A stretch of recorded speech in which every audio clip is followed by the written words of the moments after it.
Salut tout le monde! Alors on se retrouve aujourd'hui pour l'épisode 6 de Candace Owens. Donc elle va interviewer Xavier Poussard dans cet épisode. Je vous avoue, je ne l'ai pas vu. Alors je ne sais pas si ça va être le même qu'elle avait diffusé sur son abonnement payant sur son site internet. Parce que si c'est la même interview, je l'ai écouté, je l'ai vu, je ne l'ai pas débriefé parce que je ne voulais pas utiliser cette vidéo justement qui était sur son format payant pour l'utiliser sur YouTube parce que bon, faut respecter quand même le travail de Candace. Donc là, c'est très bien parce que, à mon avis, ça doit être la même interview, hein, parce que je vois pas comment elle aurait organisé une deuxième interview comme ça en l'espace de si peu de temps avec quelqu'un qui habite en Europe. J'ai pas pu vous faire également le dernier épisode parce que je suis en vacances avec ma famille et j'ai été pris par le temps et il y a des priorités dans la vie, donc vous m'excuserez. Je pense que de toute façon, vous avez pu voir le détail du dernier épisode directement sur Internet. Donc s'il y en a qui ont besoin, vous me le dites en commentaire et je vous ferai un débrief donc à partir de jeudi de l'épisode précédent. Donc là aujourd'hui on va se concentrer sur l'épisode de l'interview de Candace Owens avec Xavier Poussard qui risque d'être très intéressante. Comme d'habitude, prenez des notes parce que c'est quand même souvent très compliqué. Il y a une sorte d'arbre généalogique très compliqué dans l'histoire des Macron. Donc soyez attentifs, prenez des notes. Moi, je vais pas parler trop fort parce que toute ma famille est en train de dormir. Je me suis dit, je vais me lever ce matin en avance parce que là, moi, il est 7 heures quelque chose à Dubaï pour vous faire cet épisode parce que je suis pris toute la journée. L'avantage, c'est que voilà, il n'est pas très long. L'épisode, il dure une vingtaine de minutes. Donc, on va commencer à écouter et puis on se posera. Alors, pareil, on a les sous-titres aujourd'hui générés. Attends, il y a un moustique qui va me saouler. Par YouTube, donc on ne sera pas sur quelque chose de sous-titre de tourner en français avec une voix off parce que tout simplement, honnêtement, et je m'en excuse, je n'ai pas le temps jusqu'à jeudi de faire tout ça. Donc, let's go. This is the moment we have all been waiting for. I'm so excited to share with you this interview with Xavier Poussard, the journalist who initially broke the Brigitte Macron scandal via a publication. He did multiple series in it, collaborative work with Natasha Ray, who had helped him. You'll hear about that. So much is leading up to this moment, obviously. So I just wanted to let you know when I sat down with him at the end of last year, never in a million years could I have imagined that Emmanuel Macron and Brigitte would be sending me a legal letter. I believe because they knew that this interview was going to be forthcoming and they did not want this series to happen. And in many ways, this series may not have happened had it not been for me digging my feet further into the ground simply because I believe in free speech and I believe in information and I believe that what is happening in France is evil. Xavier Poussard has never before this moment appeared on camera. He has been remarkably private about his work. He has dedicated years of his life, has dealt with the brunt of what I would describe as a totalitarian government in France coming after him and his family. He has uprooted his family and had to move to Italy to make sure that they were safe and make sure that they were protected. And of course, he is not the only one. This interview is a culmination of a year worth of work, really a year last year where I read just the tip of the iceberg and recognized that this was an explosive story. And then when Xavier Poussard and I initially sat down and we just showed a picture of him, YouTube moved to take the interview entirely off and essentially said that we weren't allowed to discuss cults or imply anything about cults, but we felt that they had perhaps been contacted by someone with a lot of power. Well, this time, what we've done as a response is we built an entire website where we can put interviews like this up without the fear of having them taken down. And of course, that's at CandaceOwens.com. So what we're going to do today is we're going to give you 15 minutes of that interview with Xavier Poussard here on YouTube, obviously making sure that nothing trips over any other policies, and then the rest of the interview will be available for free at CandaceOwens.com so that you can watch it in its entirety. Just to let you guys know, when he and I were sitting down, I was still trying to comprehend elements of the story. So you may hear me ask questions as the viewers would ask questions, trying to understand exactly what it was that he was suggesting. That's why we felt that making this a series so that you guys could at least have the backing of the first 6 episodes to comprehend what he is saying, which I think most of you do now, was so important to us, so important to the team. We have put so much work into this, and I am just truly humble in all of this, grateful to Xavier Poussard, Natasha Ray, and all of the journalists who have braved the French government, really, and the evil of the French government to bring us to this moment. So without further ado, here is Xavier Poussard. Xavier, I really don't even... Ok, donc vous aurez bien compris, vous avez, donc là on va parler des 15 premières minutes de l'interview avec Xavier Poussard qu'elle avait faite donc fin d'année 2024 et que donc l'autre partie de l'interview se retrouve sur son site internet donc www.candaceowens.com gratuitement. C'est-à-dire que moi je l'avais vu sur son format payant. Si on débriefe un petit peu tout ça rapide, stratégie de com pour que les gens aillent sur son site, peut-être elle nous dit que quand elle l'a diffusé gratuitement, elle se l'est fait supprimer de la plateforme YouTube. Mais bon, bizarrement, l'interview était sur le format payant de sa chaîne, ce qui moi ne me dérange absolument pas en soi, hein, parce que je trouve que tout le travail qui est fait mérite de toute façon salaire. Elle est journaliste indépendante, donc je trouve que c'est complètement normal qu'elle gagne de l'argent en faisant ça. Juste, j'espère qu'elle est transparente. Moi, j'aime bien les gens transparents et les gens honnêtes. Surtout que vous savez très bien que je suis sur les réseaux, donc je sais très bien un petit peu ce que ces gens-là ont dans la tête. Donc voilà, donc juste pour vous dire que là, il y aura 15 minutes qui vont être diffusées maintenant.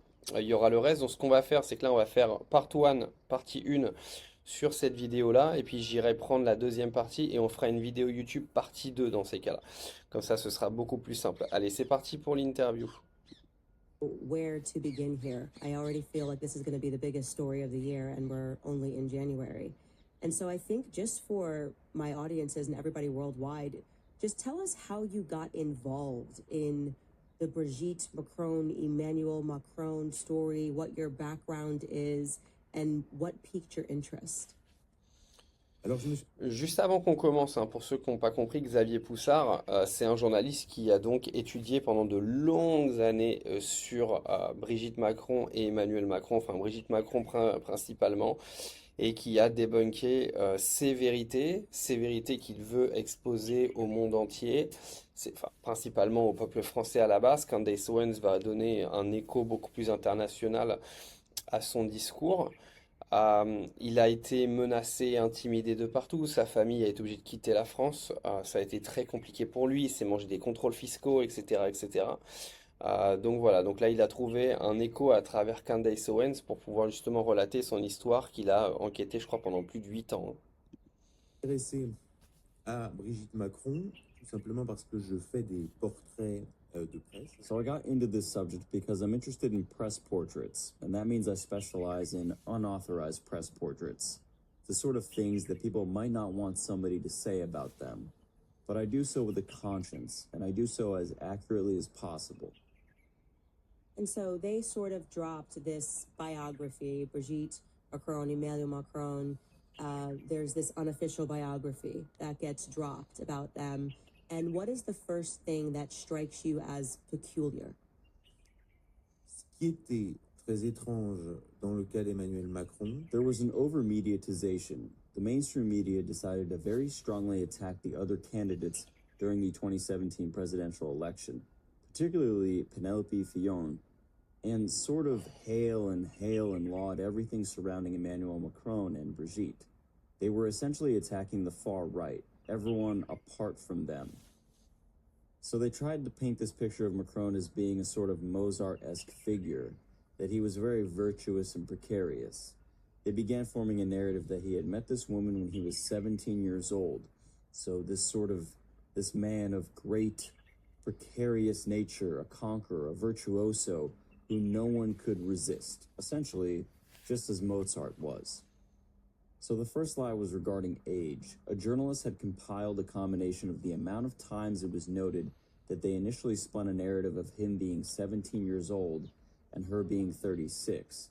And so it was sort of this brave man, you know, going after the woman he loved at a young age because he was just a daring young chap, so to say.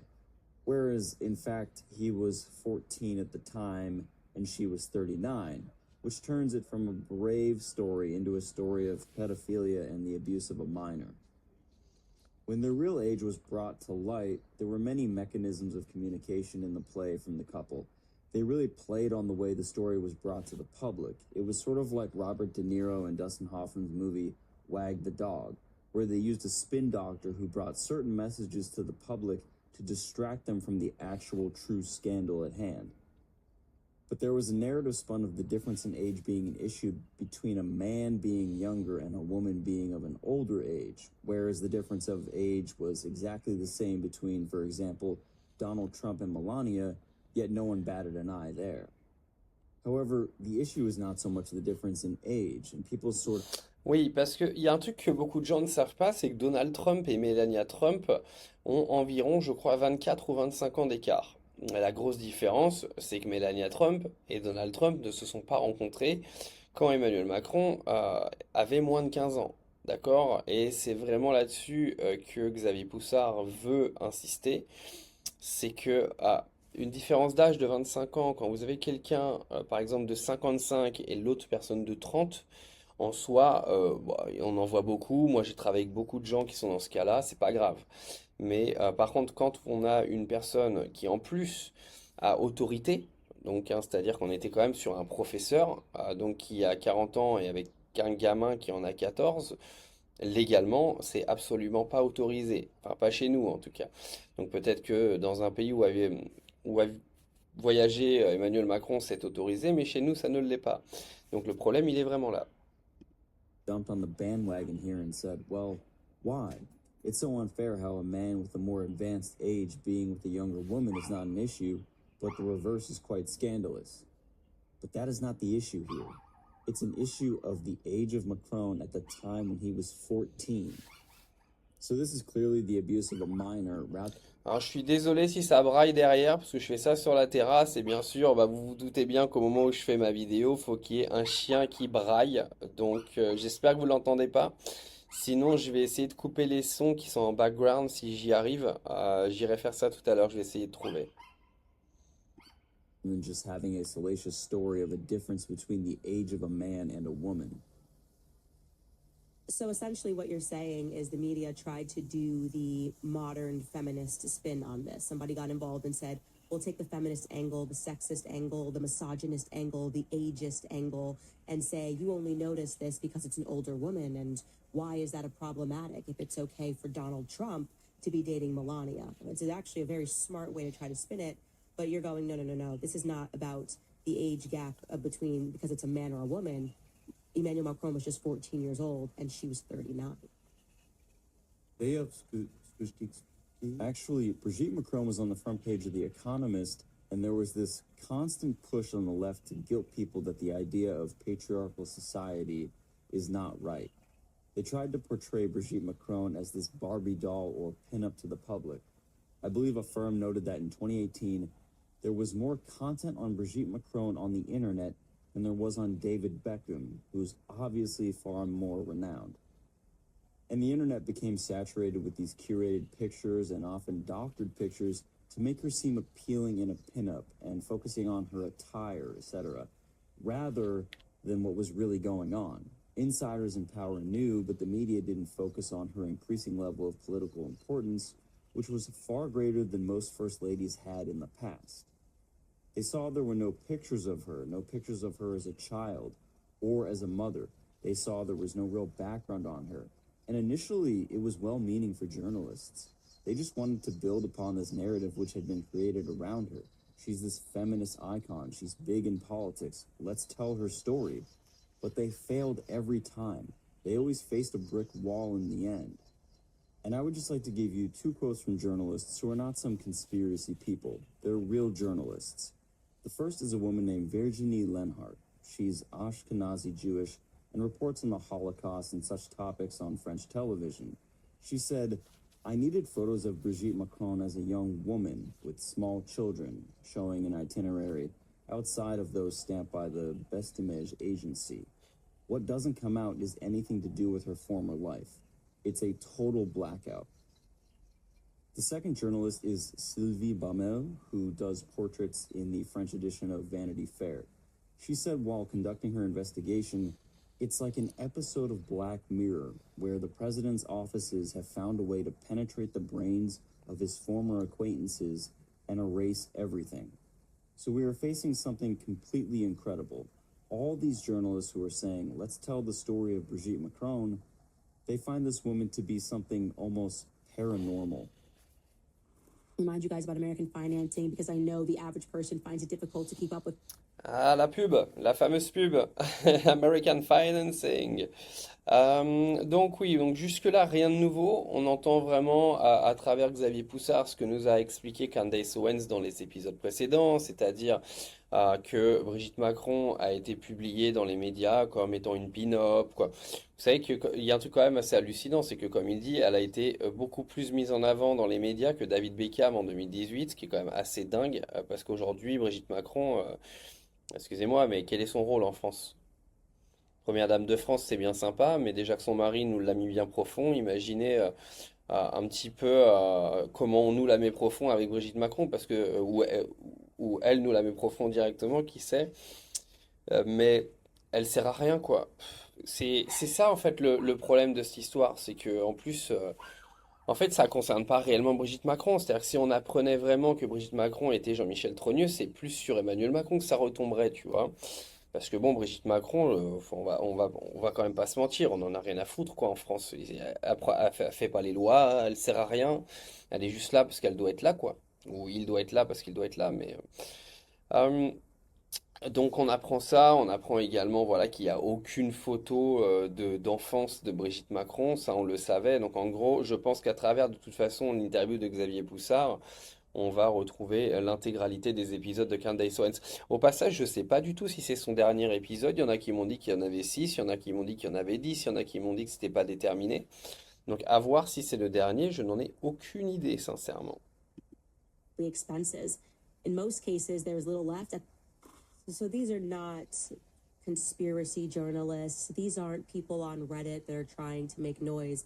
What you're saying is these people were well intended. They were interested in this feminist angle. They thought this is going to be an amazing story to cover how this woman came to power, sort of like doing a profile piece on Michelle Obama during the Obama years. And they were sort of going, wait a minute, where is this person? How did this person come to be? I've never seen such a black hole. And this kind of gets into maybe something you never thought you were going to expect here as you were digging into this. You expected probably some holes in the story, but not, I guess, what you discovered next. Alors parallèlement, moi je m'y intéresse parce que je fais des archives. So what I do in my job is I archive things. This is what I really enjoy. I like going back into details and back into history and looking at people's problems. I had a bunch of people around me, my contacts in Paris, some mainstream journalists in the media who were egging me to say things. They said, go on, this is what you do. This is what I do. I take information and share it when other journalists cannot. And all of a sudden, I came across someone in my informal work surroundings, and he said, this is a man. Like, surely you can see this is a man. As if it was the most straightforward, obvious comment he could make about it. Another one of my colleagues, he's a civil servant, he calls her Amanda, which is a reference to Amanda Lear. There was a similar case. It's not well known in the United States, but Amanda Lear, she was a somewhat notorious figure. She was a muse to Salvador Dali. She was a singer and a television star. She's famous in France, so her biographies were written and rewritten, and every time they were rewritten, there were small discrepancies with dates and timelines. I got the same impression when I read Brigitte Macron's biographies. For example, the death of a sister in 1960, but we'd later learn it was 1961. Then the death of a niece the following year, but then when we would go dig for the information, we'd discover actually, in fact, she died in 1966. Then she says, I bought my house. We bought our house in the Le Touquet in 1950. We'd then go dig. It was actually 1957. And each time, like that, the story is modified. So, in fact, we say to ourselves, what is this thing? There was this element of creating complexity and confusion in order to essentially hide the elephant in the room. Going back to Amanda Lear was born Alain Tapé. He is very well known today. In fact, she was unmasked because at one time in her life, she called herself Peggy from Oslo, and she was actually Mick Jagger's drug dealer. So we are still experiencing these very borderline behaviors. My point is, this avenue of a transsexual persona has been created before, but it's very dangerous to try to delve into it because you run the risk of being branded a madman. Who is this man claiming this absurdity? Is he crazy? So I was facing that risk. I started talking to my broader network. I started going to everyone I knew, trying to figure out what was going on, because I knew there was a story here, and I wanted to deepen myself within the story. But the French, all in all, don't realize what's going on.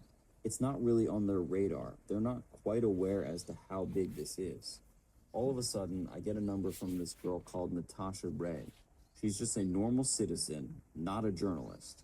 She claims to be able to prove Brigitte Macron is a man. So we begin to exchange ideas and work together for a month. And is this the moment when you were first introduced to, I guess, the name, the person, Jean-Michel Trogneau? Because prior to, there were essentially just no pictures of Brigitte Macron for 30 plus years of his or her life. And was it Natasha that first brought forth the name to you, Jean-Michel Trogneau? Alors, c'est quelque chose d'intéressant. So this is something interesting. I had identified this name in the archives of documents found in the commercial courts. I ordered a lot of documents from the commercial courts called the INPI to trace companies. I was interested in the Trogneaus, and I saw this name appear which did not appear in the biographies. I realized that Emmanuel Macron wasn't really selling well to the public as a persona. He was in managerial positions and in hedge funds, and the public wasn't really gripped by this. When they decided to create a presidential candidate, they tried to focus more on the background of Brigitte Macron's family, the Trogneau family, who are a family of chocolatiers from Amiens, France, since it is a family which is rooted in the real country, in the real economy. That is to say, they are not bankers at Rothschilds. They don't do mergers and acquisitions. They make chocolates. They were even compared to the Kennedys in the French press. At that moment, we said to ourselves, why is there this insistence on each brother, each sister, each niece, etc., except one, Jean-Michel Trogneau? Jean-Michel was erased, and Natasha told me that a family photo, which was supposed to have Brigitte on her mother's lap, had been shown to the press, and she told me, but look closely at the little boy. This is Jean-Michel Trogneau. By process of elimination, it is Jean-Michel Trogneau. And this hidden brother, if you look closely, is actually Brigitte Macron. She was fully convinced, and I thought, it's very disturbing. It's worth cross-checking. So in America, there's an expression, we say the dog that doesn't bark, right? So what's quite interesting is this is the dog that's not barking. There's all of this information about all the family members, and you recognize that there's no information about this family member. And that photograph that we saw of their family in Amiens, I remember the first time that I saw that photo because that's actually what got me involved in the case. It was, for me, a matter of common sense. I just looked at the photo, and the Daily Mail was trying to tell me that the little girl on the lap was young Brigitte, and I just looked over to the left of the photo, and I said, no, I have two eyes. Obviously, I don't even know what the theory is, but that's clearly Brigitte, a very distinct face. You can't really change your face. Well, I guess you can, but it was very distinct to me. So this is sort of what Natasha noticed is you're looking at this family photo, you're looking into Amiens, you're looking into this chocolatiers, and you're noticing that this boy on the left, you don't know anything about whatsoever. What happens next?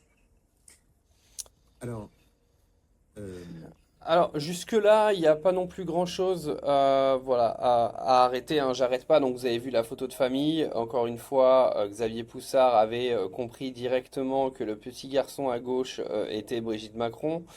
Bon, la ressemblance me paraît quand même bien évidente, hein. Je pense qu'on est tous unanimes là-dessus. Marquez-le en commentaire si vous pensez que c'est le garçon ou pas. Parce que je pense qu'il y a des gens qui peuvent avoir une version totalement différente et vous avez le droit. Je pense qu'on va pas apprendre grand-chose de nouveau. On va écouter les 3 dernières minutes là, on va voir. En tout cas, l'interview est très intéressante. Je trouve qu'elle est bien traduite en bas en plus. Je pense que vu que c'est une interview qui date, le travail de traduction a été fait correctement. Je vous rappelle, hein, là on est sur la partie 1 et je vous posterai la partie 2 jeudi. D'accord? Ma famille retourne en France jeudi, donc je vais avoir beaucoup de temps devant moi. Donc à partir de jeudi, je vous diffuserai la partie 2.